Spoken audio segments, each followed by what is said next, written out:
decided to join his Aunt Ava and Uncle Brian on a camping trip to New England. We set up at Sugarloaf Campground in New Hampshire. We relaxed in the woods and cooked over the fire.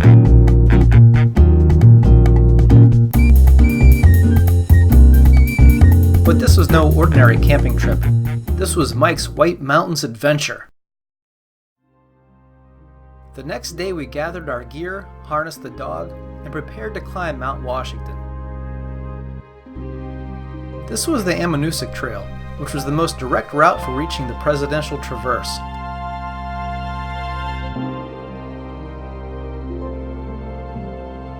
At just a quarter of the way up, Mike was feeling heroic.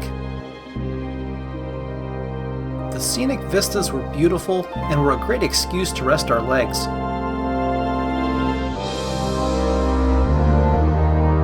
We crossed Gem Pool, fed by a beautiful little waterfall, which marked the end of the easy hiking and the beginning of some serious climbing.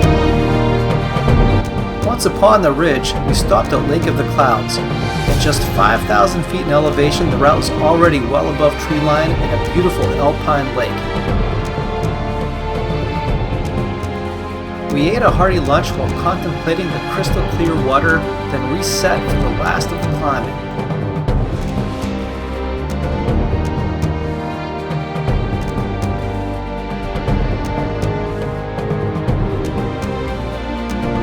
We then began hiking the historic Crawford Path, which switched back up Mount Washington's southern flank.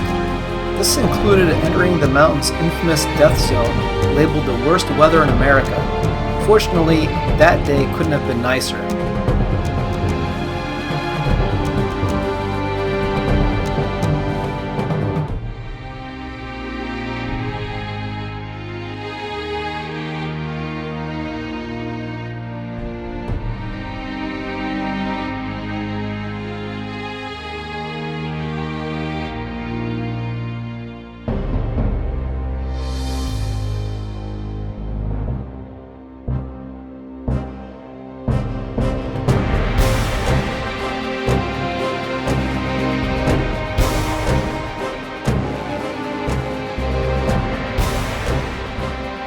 Finally, we made it.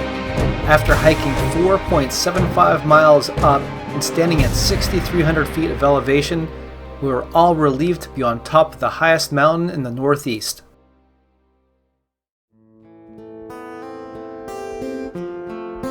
We took some pictures, relaxed a bit, ate a snack, and tended to the exhausted dog.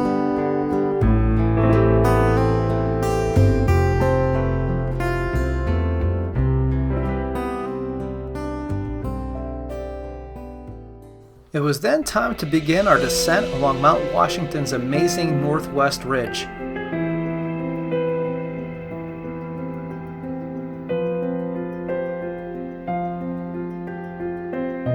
The Great Gulf Wilderness separates Mount Jefferson from Mount Washington with a 2,100-foot deep hanging valley, and we trekked along the lip of it.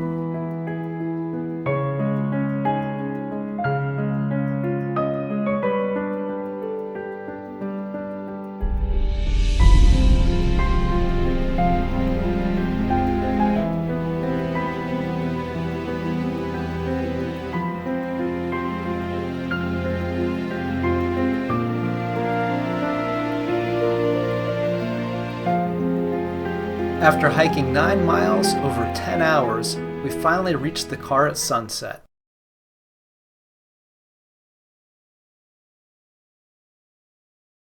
The next day was bath day, so we drove to the beautiful Upper Ammonoosuc Falls to wash off the grunge. It was raining and the air was a little on the cool side. It wouldn't have mattered if it was 110 degrees outside because the water would still have felt ice cold. In fact, it was probably the coldest water I've ever swam in. Mike was exceptionally leery of the icy pool. Meanwhile, my skin was burning with the cold, but I couldn't let Mike onto it, or he'd never jump in.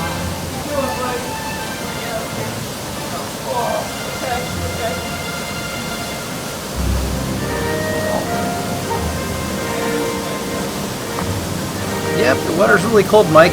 I wouldn't be in here if it wasn't for you.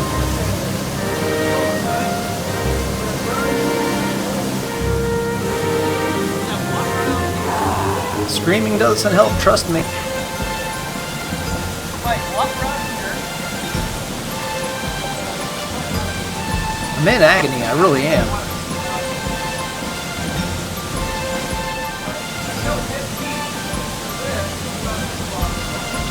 I'm not slipping on a rock, I just can't feel my feet.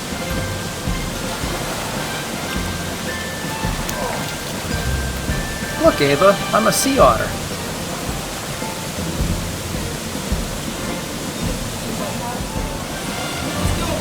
Who's gonna do it? That's the worst part.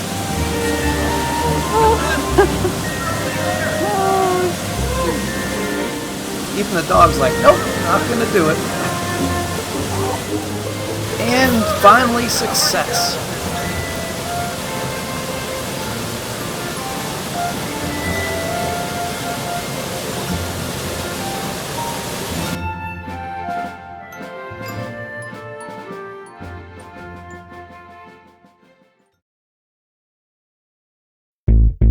Then it was off for our moose safari.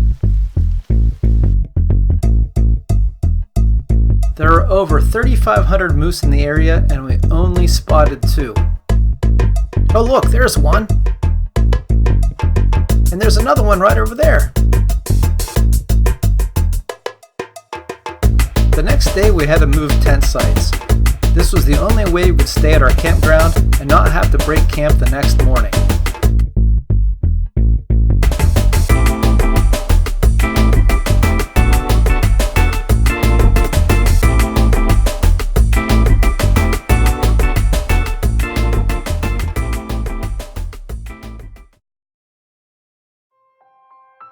It was then time to explore the Flume Gorge, a narrow stream-filled slot canyon.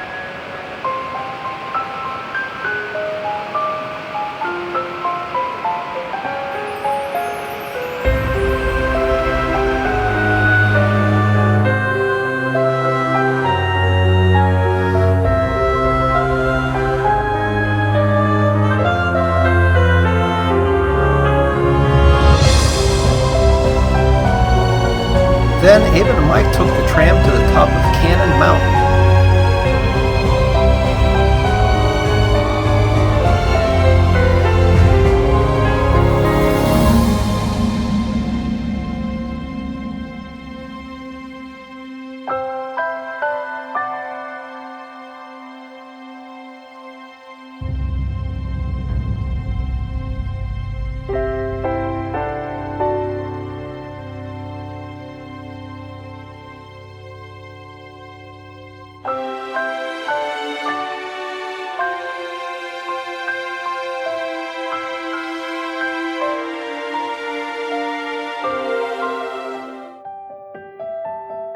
Our last day was dedicated to hiking the famous Franconia Ridge Loop. Listed as one of the world's best hikes by National Geographic, we were hoping for the skies to clear, but the low-hanging clouds concealed the entire ridge, and that meant the hikers on the ridge were lost in the cold fog. Still, we had hopes the clouds would lift, and we hiked up the rugged terrain.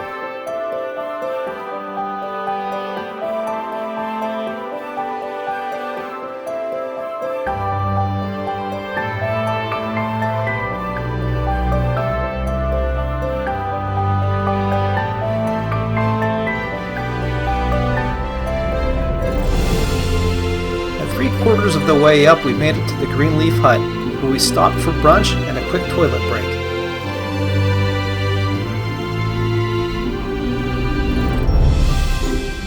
The clouds were still hanging low enough that I almost voted to return to the car, but luckily Ava pushed to continue on. The cloud forest was blanketed in rich moss, and this is where Mike's cell service had enough bars to call Mom. Like magic, just as we reached the top of Mount Lafayette, the clouds lifted to reveal the world-class landscape.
After following the amazing ridge to Little Haystack Mountain, we hiked down the rugged Falling Water Trail, where Mike decided to throw himself from the trail and drop his sunglasses. Oh, I got it. Good job. Oh, ah! At this point, our legs were shot and our hands were getting blistered from the trekking poles.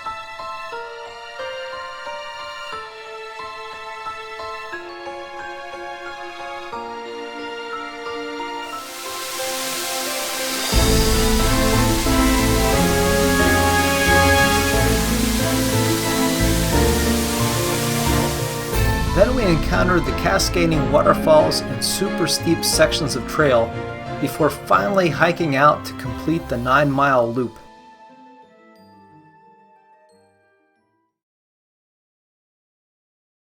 We met back up with the whole family at the strange and interesting Hickory Run boulder field.